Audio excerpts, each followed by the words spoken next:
John Eccleston from Boating New Zealand magazine. We're out on the water today with Innovision's 7000 Amphibious.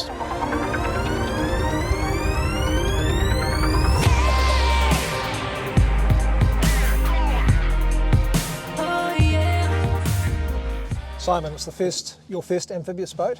How did this come about?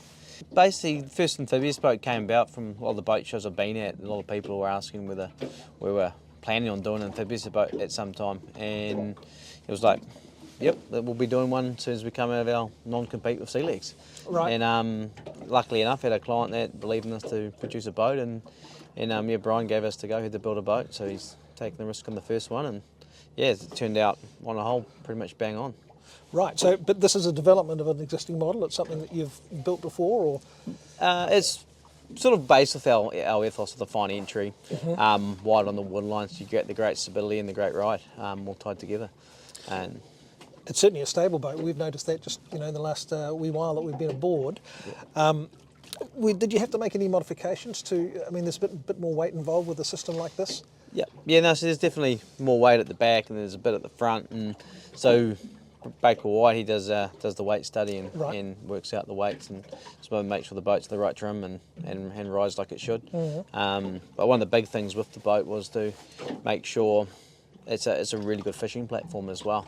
And that's a lot of feedback we had. There's not a lot of boats that are really set up properly for fishing. Certainly not amphibious boats, that's for sure. No. So yeah, we basically kept the back half of this boat as close as we could do to our other models, our Explorer range. So the transom area out the back here, you can fully walk around the back, and the wheels and the engine actually don't get in the way of your fishing, as you probably just experienced. Yeah, well that struck me straight away, and not just that, but the fact that when you're at the helm of the boat, you don't see the wheel at the front, which is so often the case with amphibious vessels a bit like this. And of course at the back, when you're on the platform, you hardly notice the wheels that are there. Yeah. The only question I had was with your ladder. I know you've got a boarding ladder on the port side. Obviously, with the wheels up, you can't drop the ladder. But if someone was diving, what would be the way around it? The wheels would be down in the water. So we looked at the back of a lot of other boats, and some of them had the leg system as their ladders. So then it was like, well, does it really matter if you've got to put the leg down? Well, a lot of people actually use the leg as their access. Right.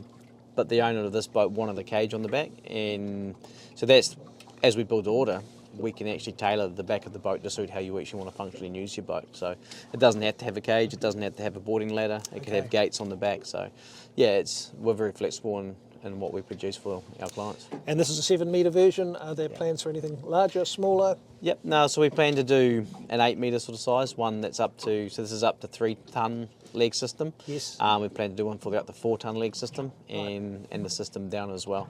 But if someone wanted a up to 5 tonne system, we're quite happy to do it. And they don't have to come in this design either. So we've also got a client that's also keen on the 7000, but as a centre cab instead of a hard top. So like I said, we build to order. So it's my company and my brand, but it's not my boat. And so I'm just very happy to build boats for people so they feel like they haven't had to make any compromises. What it is. So this is the start stop, automatic lift and drop of the wheels. And then you've got your manual up for the steering wheels, manual up for the bow, manual down for the stern, and manual down for the bow. And you've got your gauge down the bottom here. And then you've got your throttle control, and then your diff lock button on the front top. The practical interior layout is typically Innovision, with a pair of comfortable, swivelling, Relaxin branded bucket seats for the front seat passengers, upholstered in two-tone grey vinyl and adjustable fore and aft. A wide bulkhead opening provides access to the forward cabin with V-berths plus infill and provision for a toilet under the squab forward. There's storage under the berths, though batteries for the bow-mounted Minn Kota Riptide Instinct trolling motor take up most of the space on the port side. This vessel is fitted with a Nura's S25 Amphibious system, designed for a payload of up to 3 tonnes. Power for the hydraulic pumps driving all 4 wheels is provided by an air-cooled Honda 4-stroke engine, while power on the water comes from a Yamaha 300 horsepower V6 outboard. The S25 installation and associated plumbing and electrics are very tidy. The engine and hydraulics take up little cockpit space, since the machinery, along with the usual complement of batteries, pumps and switches, are accommodated under the Transom Island bait station. On the water, the IV7000 Explorer behaves much like any other Innovision. though there's no escaping it's heavier than its non-amphibious cousins. So, like most amphibious boats, there's quite a bit of extra weight at the ends of the hull, which can result in some pitching underway. During our time with the boat, we controlled pitching by trimming the bow down, but Innovision has since slightly modified the hull and changed the propeller to provide extra lift aft for better bow control and more efficient hydrodynamics.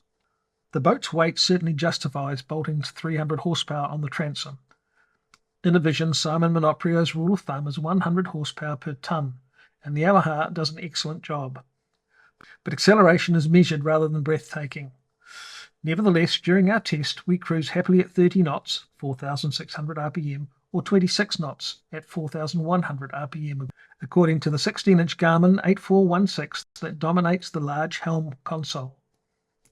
Top speed was around 35 knots with a full load of fuel.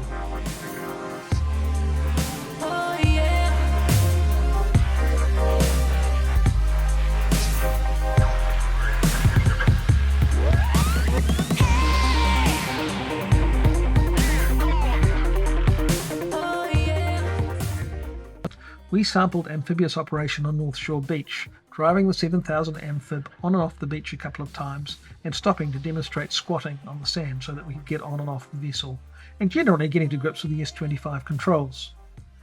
With drive to all four wheels and a diff lock function, traction is excellent across a range of surfaces.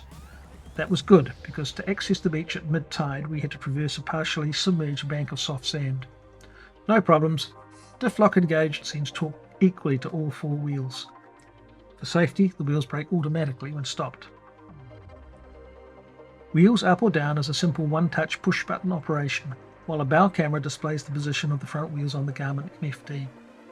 The Amphibious tech feels very well integrated, adding a new level of versatility and functionality to an already very accomplished vessel.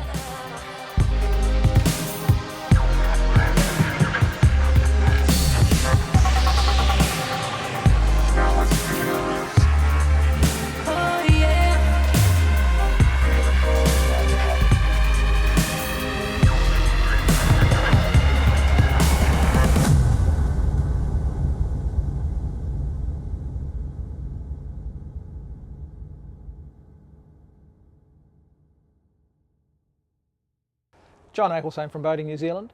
Thanks for watching. If you'd like to see more of these videos, please subscribe to our channel.